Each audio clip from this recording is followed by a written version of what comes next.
From Minnesota. Mr. President, I want to thank the Senator from Nevada for her work in trying to bring these bills to a vote on the floor. I want to thank Senator Grassley, the chairman of the Judiciary Committee. I want to thank Senator Durbin, who is there, the ranking member of the Judiciary Committee, someone who has, by the way, been a leading voice on immigration for years in this chamber. And one of the things I don't understand here is that we have committees for a reason, and we have hearings for a reason. And you can't do one thing on Police Week and not show up and not object and let these bills go through and then say another a few weeks later in a big speech on the floor. So I like to show up at the markups, and I like to make my case. And I will note that Senator Booker objected to my police reauthorization bill, the COPS funding, the Clinton COPS funding, long before Donald Trump came into office. So this is not just about this. This is a long dispute over this type of funding. Funding that I think is really important right now. Our country's law enforcement professionals do some of the hardest and most important work out there. Every day across America, we ask them to put everything on the line to keep us safe. We ask them to run towards danger and to guide others to safety. And every day across America, they put on their uniforms, their bulletproof vests, their badges, and they get to work. We need to have their backs, and that's what this package of bills does. By the way, bills supported out of the committee from some of the most liberal senators and some of the most conservative senators in this body. We came together. There were bills we would have liked to include that we did not. And if the objection is based on some of this horror show that's going on out of the White House, I agree with that piece of Senator Booker's points. And I have been equally vociferous in taking on this administration. But all of these bills came out of the committee unanimously, and I think they deserve that support on the floor. These bills help fund grants for mental health services for law enforcement. And by the way, if this issue, which I agree with Senator Booker on, about that all these states should be treated the same, well, then I suppose then he will be voting against all of this funding for New Jersey unless this is changed. So we should be watching for that for every single vote instead of just these bills that are in front of us that were supported unanimously out of committee. Grants that help law enforcement combat child sexual exploitation. Grants to help address the recruitment and retention crisis that is plaguing local law enforcement. Senator Cortez Masto's bill, as she explained, would help support the families of fallen law enforcement officers who were targeted and attacked because of their service as law enforcement.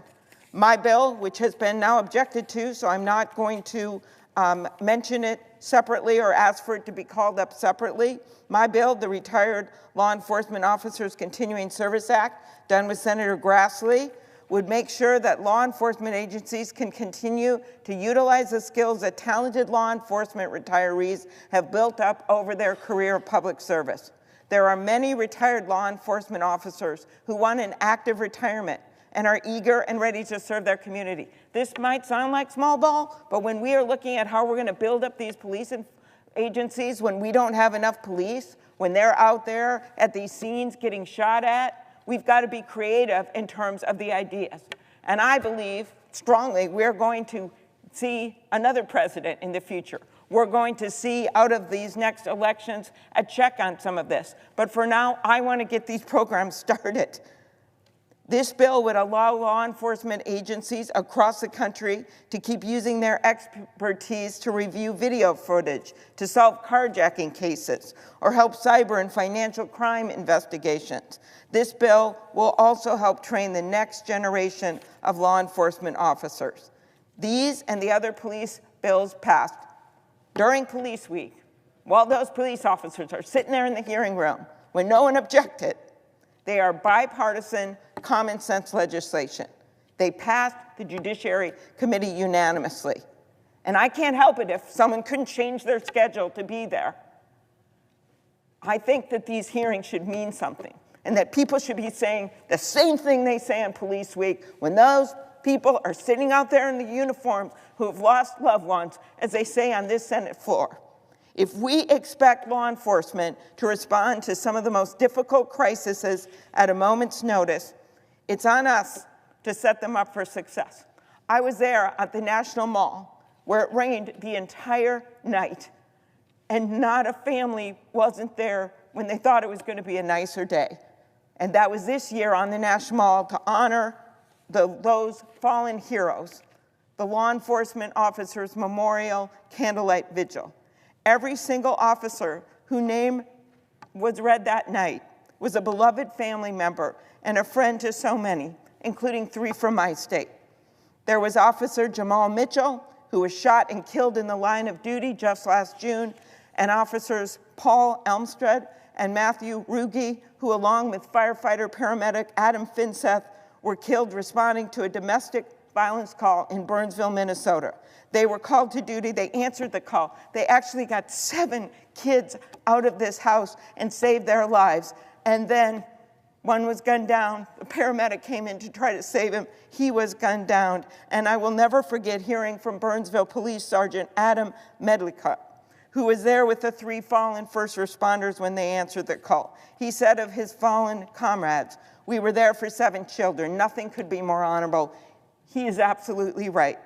You can't teach that kind of heroism. Our brave law enforcement professionals deserve to know that the resources they rely on will be there when they need them. And I hope we can work some of this out. I completely agree with Senator Booker about what this administration is doing.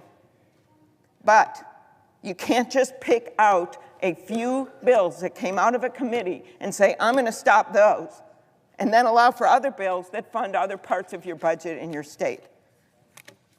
Thank you. Senator from New Jersey. Tensions flared in the U.S. Senate as Minnesota Senator Amy Klobuchar and New Jersey Senator Cory Booker clashed over a series of bipartisan police funding bills. What began as a call for unity on law enforcement support quickly turned into a fiery exchange about integrity, priorities, en daveritrinen sen de zendodating verbiring, en jury den britpin ordin direction of the Democratic Party. Senator Amy Klobuchar thanked colleagues from both parties for advancing a package of police support bills, measures that passed the Judiciary Committee with unanimous bipartisan support. She emphasized the importance of funding for mental health services, officer recruitment, and resources for families of fallen officers. Klobuchar pushed back against last-minute objections, arguing that lawmakers can't praise police during National Police Week, then block bills that give them critical support.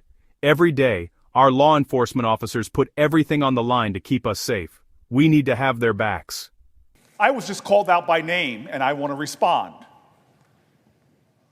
This is what frustrates me. I've passed numerous pieces of legislation for our police officers. I partnered with Chuck Grassley, the incredible senator from Iowa, on a bill very similar to the one I support about police officers who fall in the line of duty. In this case, it was COVID. Police officers who got COVID and died had difficulty proving it was a line of duty death. We passed legislation to make sure those families get the benefits. I've worked in bipartisan ways and within my own party to make sure we get resources to our police officers. I don't need lectures about the urgency of this. One of my childhood best friends, a police officer in a small town in New Jersey, after a hard day's work, before he even went home to see his family, died by suicide. I don't need somebody implying in any way that this is not vital to me and my state, that we have resources for our police officers. That's why I support this package. That's why I'm a co-sponsor of some of the bills in this package. But what I am tired of is when the President of the United States of America violates the Constitution, trashes our norms and traditions. And what does the Democratic Party do? Comply? Allow him? Beg for scraps? No, I demand justice. Somebody's implying that this to me is not about resources for my state. I will fight for Jersey every day, every night. And when it comes to the police officers of my state, anybody who implies that something is going on other than my allegiance and fealty to the safety, strength, and protection of my police officers because they protect me and everybody in this body. This is a call, folks. The Democratic Party needs a wake-up call.